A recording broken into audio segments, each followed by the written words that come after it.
Well, this is far more intimate a crowd for how far away this podium is. But I am super excited to welcome you all here this morning so that we can kick off our community engagement phase of the Hayden Renovation project. So I am Chris Bourg, I'm the Director of Libraries, and thank you so much for coming this morning, those of you who are here.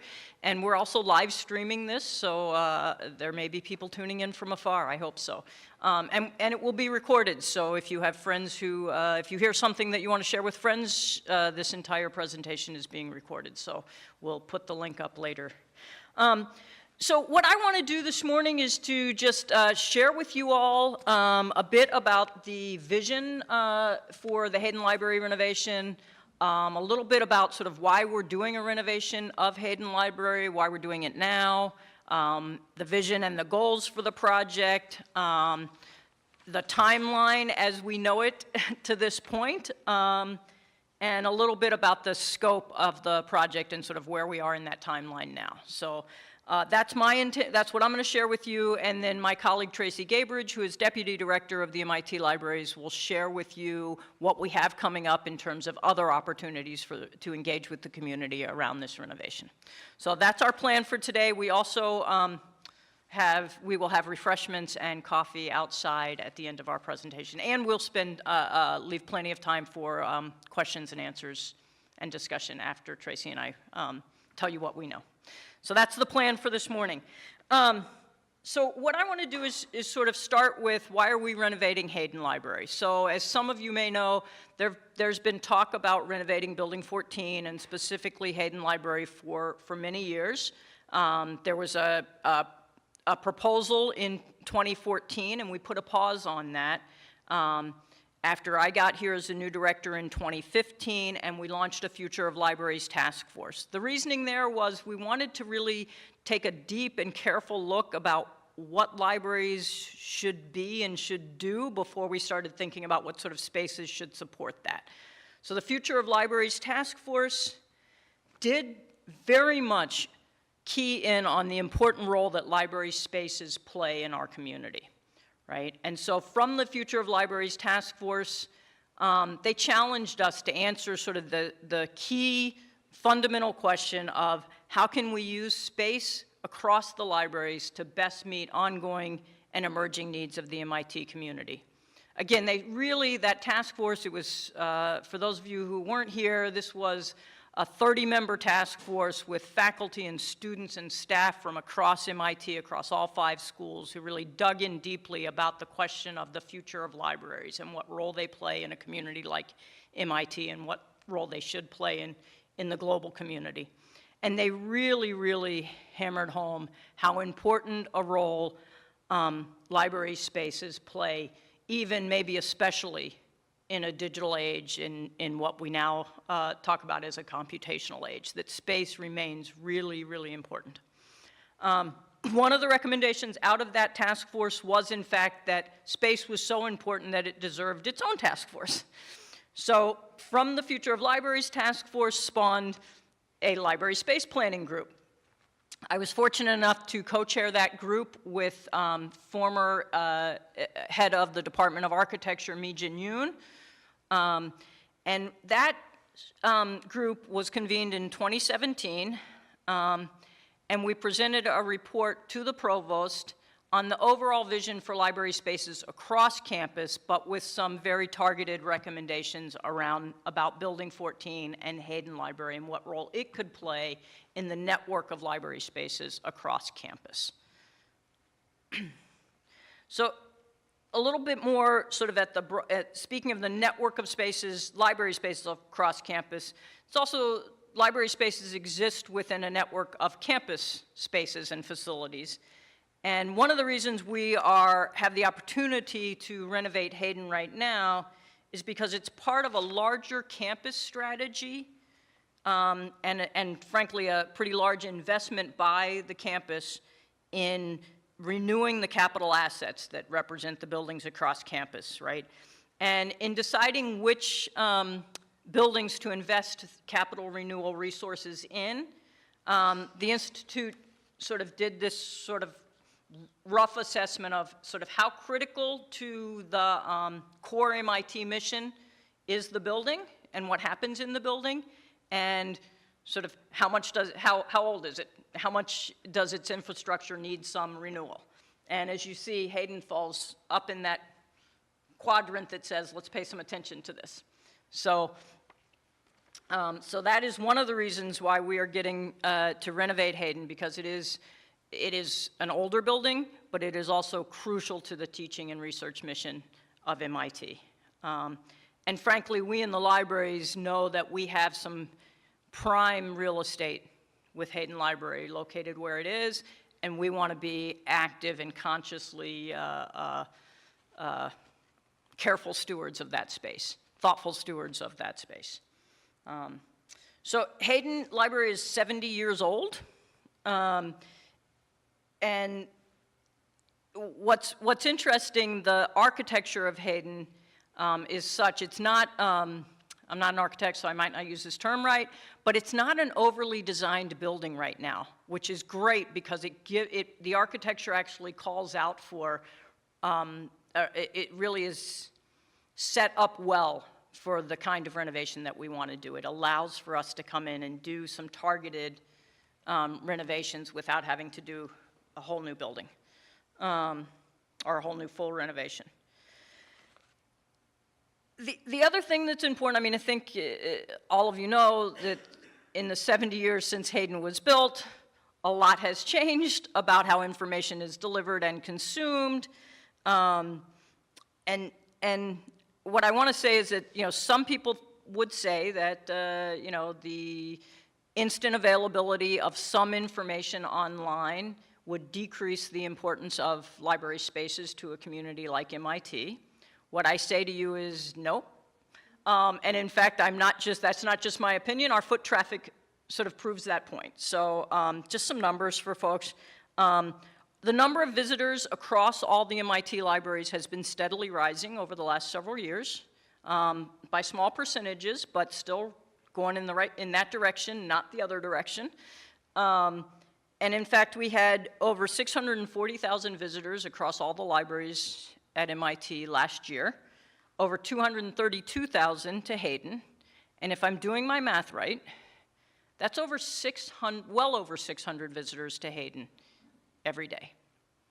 This is an important piece of real estate on campus, and we want to be active, good stewards of it, and we want to make sure that this renovation allows us to continue to meet enduring needs while also sort of updating to meet emerging needs that our community has clearly identified to us. One of the things that's important to us is the way in which the libraries foster connections, right? We foster connections between people with each other. So we are a community space where all members of the MIT community spend time here, are welcome here, and can encounter one another. They can encounter collections. They can encounter the expertise of the library staff. We provide space where you can have conversations with each other and with history and with the materials that we have and provide to you. And it's a place where you can make sense of information and of what's going on in the world around you. The renovation gives us a terrific opportunity to purposefully design spaces that enhance our ability to do those things. So let me talk a little bit about the specific goals of the project and our vision. So we have two really big goals with this project. One is to create spaces that are purposefully built to perform that community building function. Two is to increase the variety of learning spaces in Hayden. Right now we've got the first floor reading room and the second floor reading room are pretty much big open barn-like spaces, and there's only one way to study, and that's sitting beside somebody at a big table. That's an exaggeration, but that is the predominant way that you're able to study and the predominant kind of study space that is available in Hayden Library. And as I'll show you later, we have a lot of requests for different kinds of spaces and a greater variety of kinds of spaces. So those are two of the biggest goals. The other thing that we want to make sure that we provide is the opportunity for libraries to be creative spaces, to be participatory spaces. The point here is that this renovation is not just a refresh. We want to create a renovation, do a renovation that allows us to support new kinds of activities that are happening in the libraries.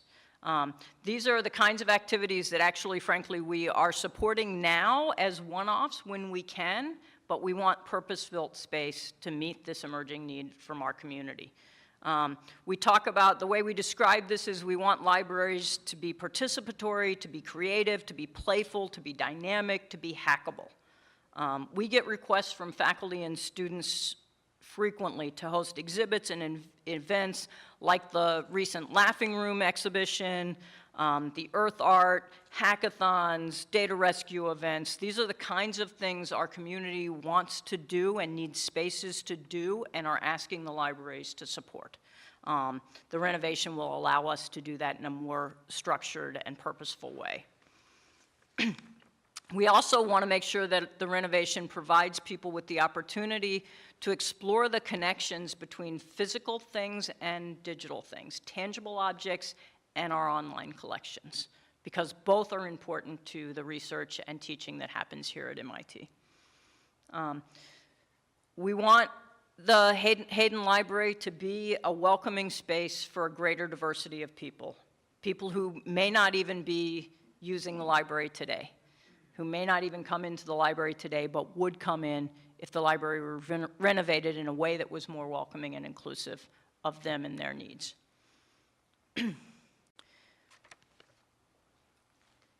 One of the things that we want to make sure that we do is recognize that libraries in communities, including the libraries in the MIT community, function as a sort of third space. This is something David Adjaye, he's the architect who designed the African American History Museum in DC and a couple of really wonderful public libraries in Washington, DC and in London. He talks about libraries as this third space, as sort of a town's, replacing what used to be a town square in a community. Certainly libraries at MIT function as that third space, especially I think for our students, right? So the third space is, the first two spaces are work and home, and then there's this third space that's sort of in between. And for our students, home is their dorm, work is their classroom or the lab they work in, and they desperately need that third space that combines both the social and the work. And that's how they use libraries, and we want to make sure that we design a library that supports that and encourages healthy ways of having a third space. That's also one of our goals. And finally, we want to increase the visibility of what happens in libraries, right? The creative work, the use of the collections, the events that we have, collaborations, the expert consulting that we do, the informal gathering.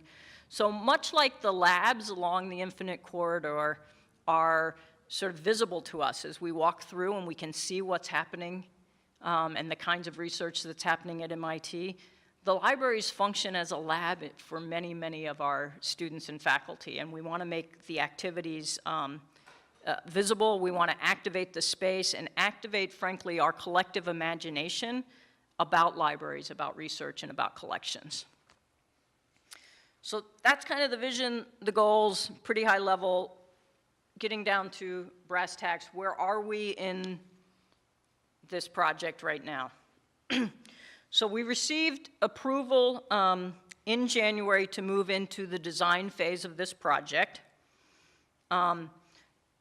This is what we know now in terms of the timeline.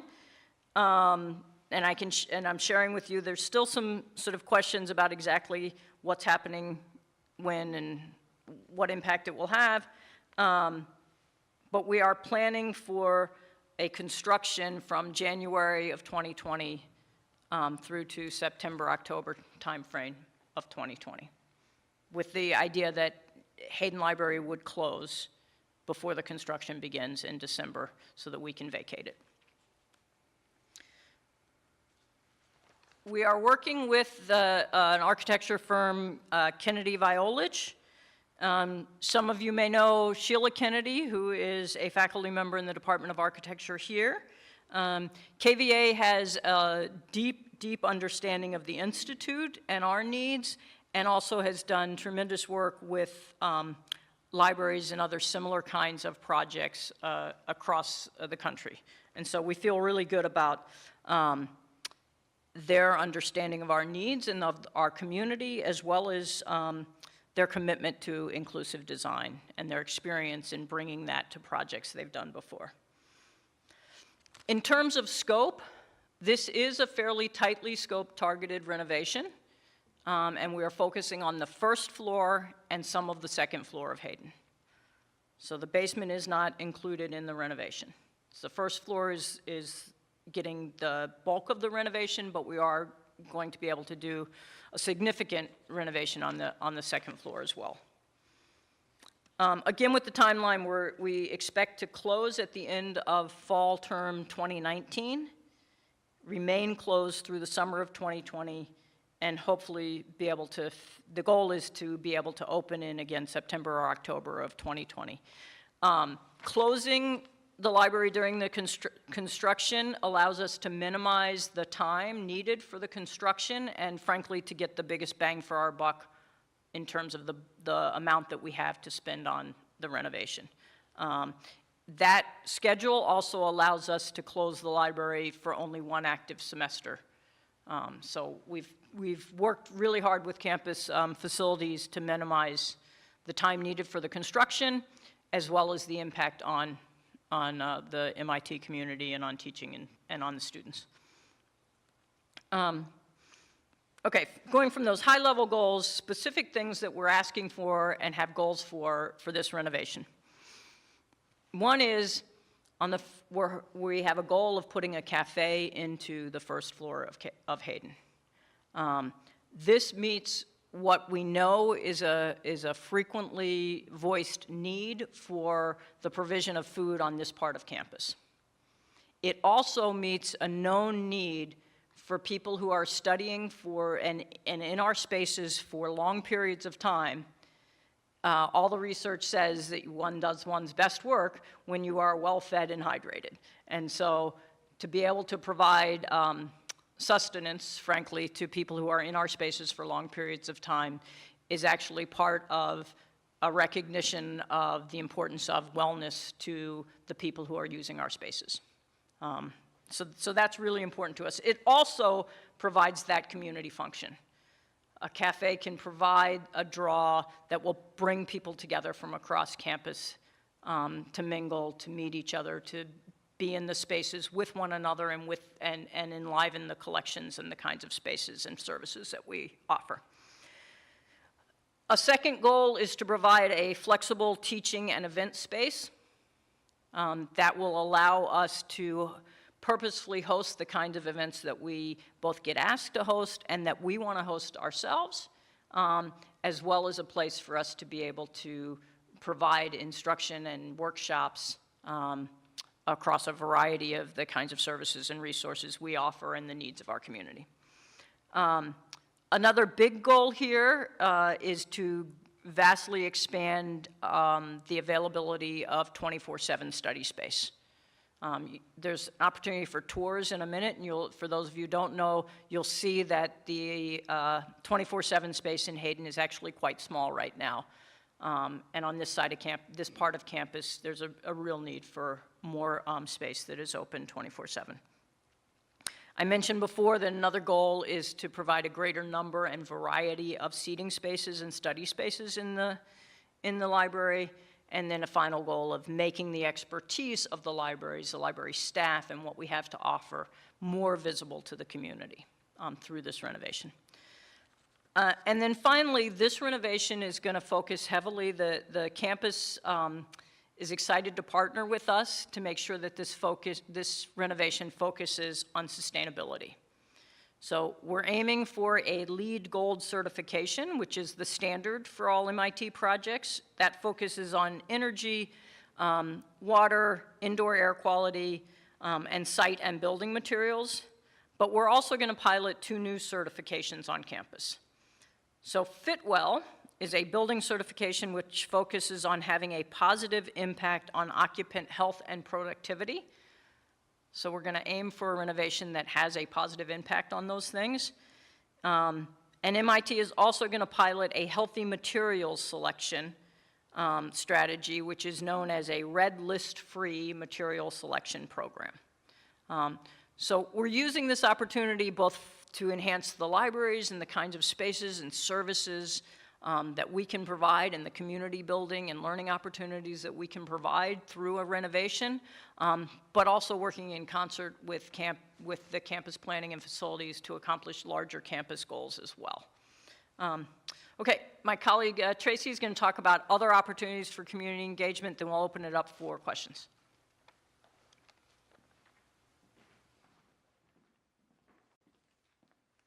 Thank you, Chris.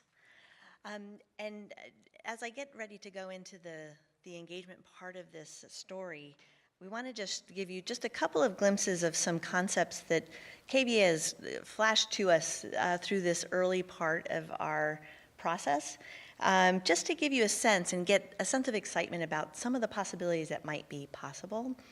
And I'm going to show you two diagrams, but they're not firm designed yet, because that is still ahead, which I'll be talking about, but just to get a sense of some of the ideas.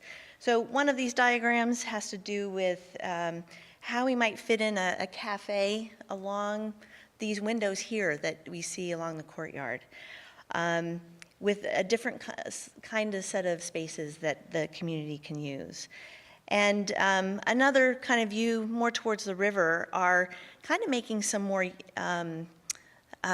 human-sized spaces to highlight aspects of the collection in very engaging ways and provide interesting views and connections up to the second floor of Hayden, which is fairly well hidden at the moment. So those are some early concepts. These are just ideas that have been discussed as on the road to approval at this stage. And we will be fleshing out much more concrete ideas in this next phase, which is part of the user engagement strategy that we have with everybody. So as Chris said, libraries space is space held in common for all of MIT to use. And we are, in this stage of planning, we are seeking to greatly expand the input that we get to inform this design phase. And just so you know, we up to this point, we've had input from the community, and I'll show you some of that, that has informed kind of the large programmatic areas that we're pursuing. But at this stage, we start being able to get input from the community that informs a much more specific parts of the design. And because we aim, as Chris said, to increase the number of people who feel welcome and would use library spaces, we'll be looking for ways to bring in a very broad set of voices to inform the way we go forward. I want to acknowledge that libraries have extensive cultural and symbolic meaning to academic communities. And the way libraries have been designed traditionally reflect library spaces in a print and text-dominated scholarly information environment. And while that remains important, we need to bring in we need to develop some new archetypes for library spaces that broaden that concept to focus on the human parts of the interaction and the intersections between digital and physical objects.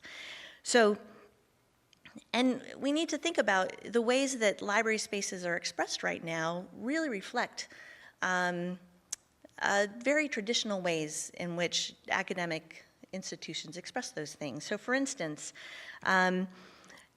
what does it convey to the community when we have a service desk right up front that kind of provides a gate to the services of the libraries? Or what does it convey when our staff and all this expertise is hidden and hard to find in the space? What could we open up and make more welcoming so that more of the community feels like this space belongs to them and they want to be in the space? And we think that we could have a real opportunity to play with the library archetype to morph it into something that is more inclusive. So there are a number of ways that we have incorporated community input so far. As I said, the large programmatic areas we have are informed by this previous input that we've gotten. One of the ways are many surveys over the years where we've asked a series of questions over time.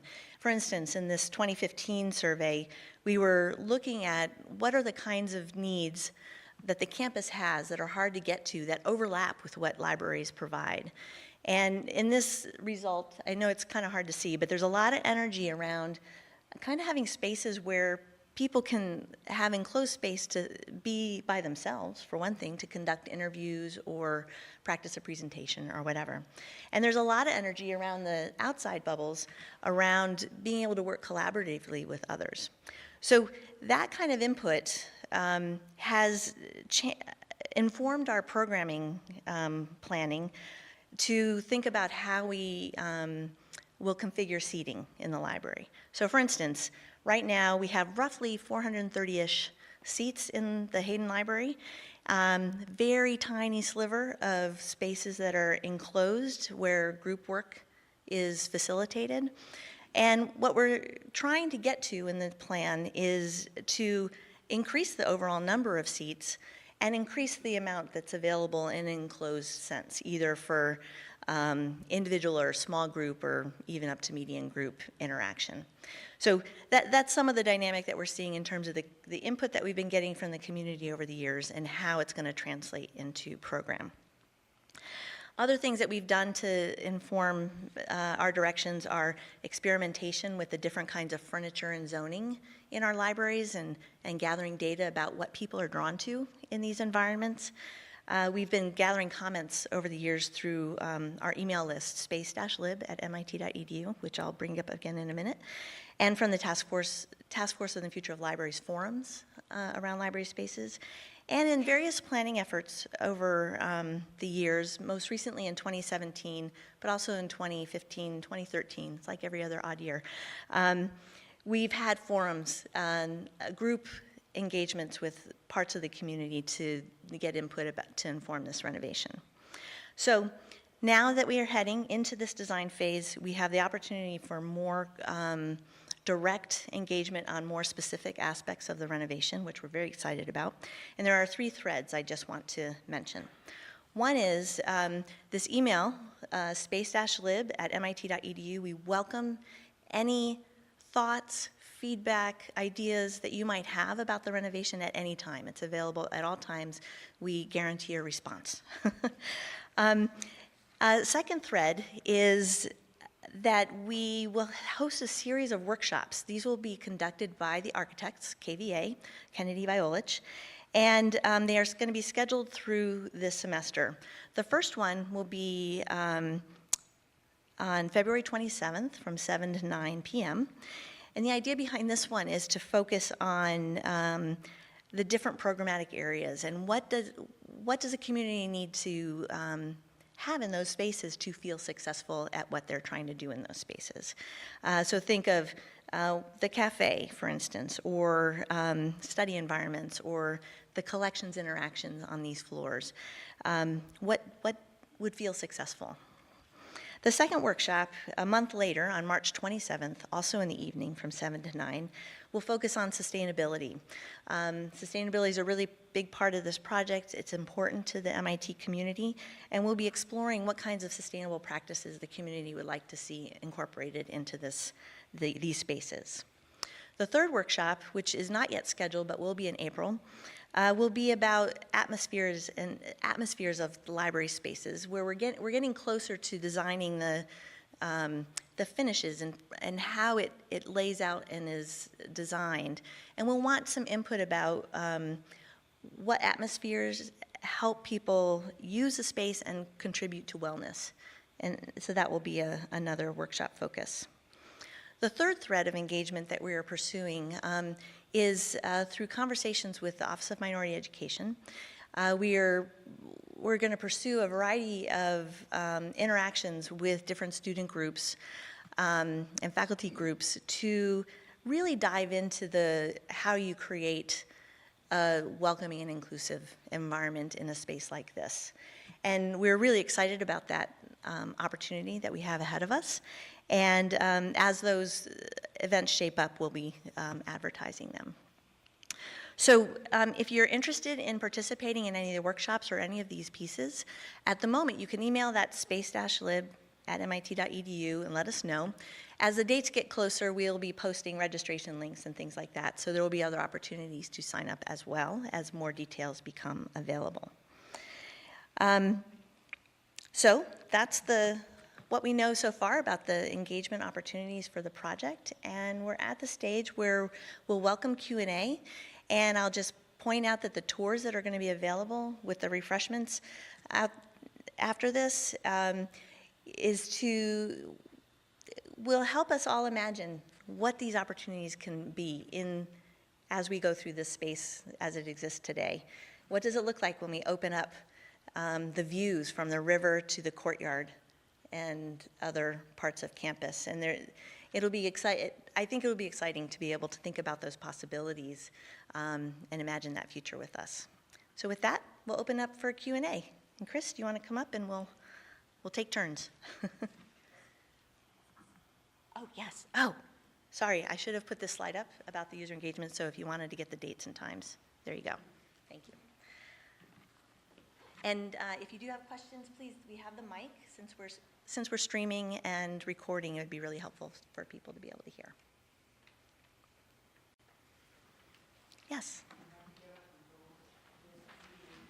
Yeah, sorry, or somebody could deliver. I have a number of questions. The first is, of course, about books. I want to know what the space in the library is going to be for books and for browsing, and what about the books that are going to be elsewhere, and how long will it take to get them, and so on. Okay, that's one question. Can we answer that first so that I don't Okay. lose a train of thought? Because the first question is a really important one. So what about the books, and what's going to happen in the renovation with the books afterwards and during the renovation? Is that kind of the question? No, afterwards. Afterwards. Okay. So the majority of so we've been working towards this renovation for quite some time now, expecting it to be approved.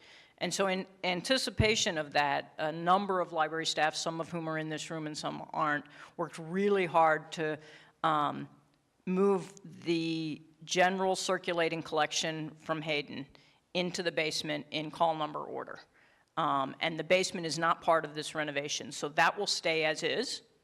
So the books, the general circulating collection from Hayden will stay in the basement. We have no current plans to reduce that footprint in any way. We hope to, at some later date, be able to do some kind of refresh down there, because we know that that could use a refresh as well. But at this point, there's no plans to change the basement and the circulating collection down there. The pictures that you showed, that Tracy showed, something like that, we do expect to have sort of exhibits and collections, sort of pop-up specialized collection, not pop-up, but specialized collections, thematic collections in the first and second floor. This is one rendition of a way it might look. So that will also be maintained. Does that answer that question? Will there be space for more books in the collection on campus? No. Okay. We are not expanding our print footprint on campus. We have no plans to reduce it, but we have no plans to expand it either. And what about the current periodical reading room idea? That is one of the community functions of the library, is to go and see the latest issues of certain journals. And it's not all that conveniently organized at the moment for that, but has anybody thought about it? I mean, you know, I used to do that at Harvard, in fact, because it was a more pleasant space to get the most recent journals and to sit around with other people who were reading the recent journals and so on. Yeah, the focus on the first and second floor will be around collections that engage the community. So we will be looking for that kind of input about what are the collections that are most engaging and bring people in to experience the collections and information. So that's a really relevant piece of input about how good. important that is. So Yeah. the specific arrangement and which collections will be on the first floor is still being figured out. Well, consider Yeah. current periodicals in a number of, lots of fields. Yeah. Yeah, okay. Great. And then there's this other, I just wanted to reminisce for a minute. I used to spend very peaceful afternoons on the second floor of Hayden looking at books in print to figure out what to use in my classes. I'm a literature professor. At present, there is no, I mean, the online sources for that are really Amazon. I mean, it's very unpleasant, in fact, to try and figure out what are the current editions and how much they cost and what are, you know, what are the prefatory materials and all that kind of thing. It would be great if there were some library access to, I mean, if there was some way of doing that task in a pleasanter way.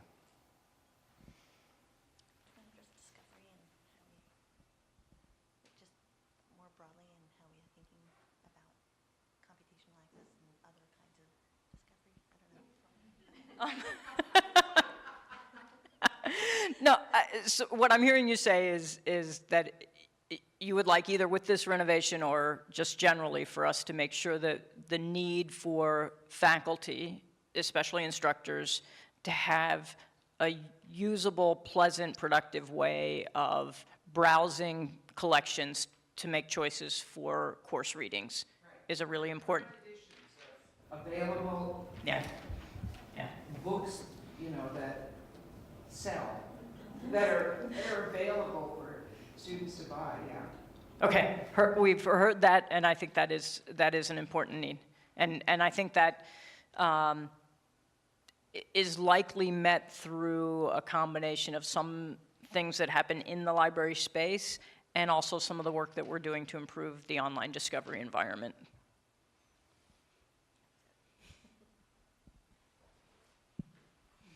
Brief question. How will the Lewis Library be affected? Will it also be closed?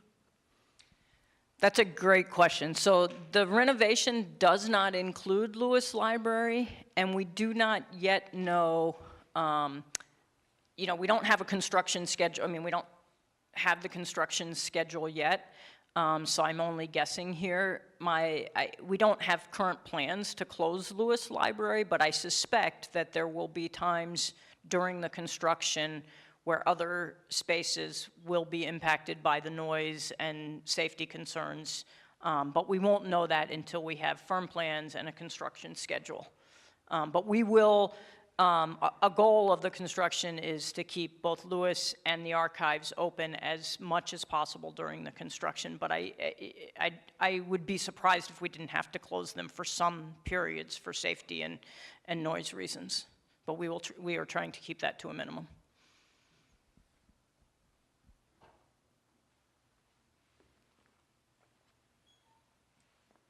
Do you know yet if the courtyard will be impacted or part of the renovation?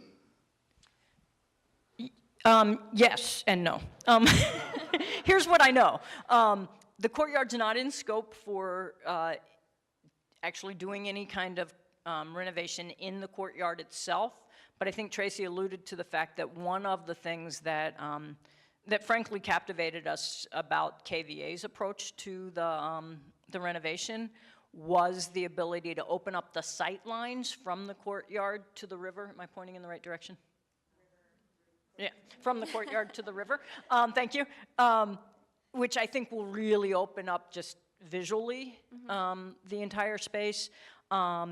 And I'm hopeful, but I don't know yet, that will also include new entrances to the courtyard. But that's a complicated thing, and I don't know.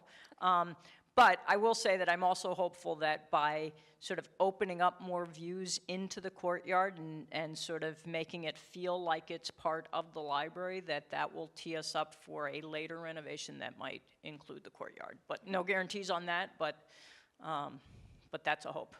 Thank you.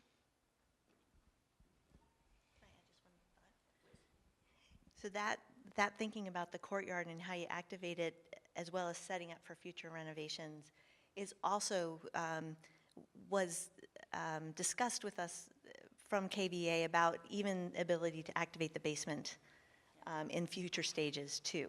So all those pieces are definitely an active part of our discussion around how do we use this renovation to make a really big impact on the life of MIT, but also set up for even further impacts down the road.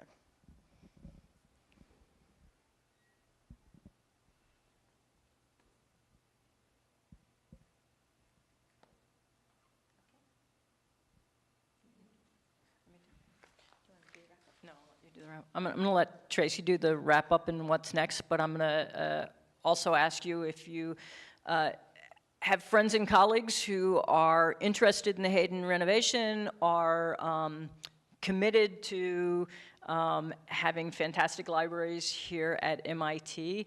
We've done most of the fundraising that we need to do for this project, but on Pi Day, we are devoting an entire 24-hour challenge to raising additional funds for this renovation, and we have a matching gift of $100,000 from Emeritus Professor Sid Yip, who absolutely is committed to ensuring that the second floor and the views of the river remain available for the MIT community in a really beautiful and active way. So if you know anyone who is interested in joining Sid in that commitment and helping us raise some money to do more on the second floor with this renovation, I hope you'll talk to them before Pi Day.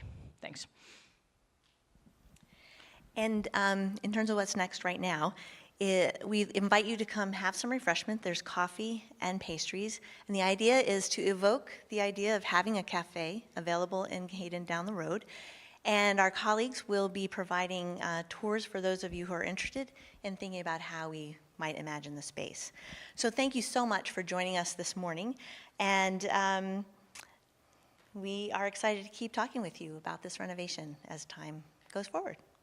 Thank you.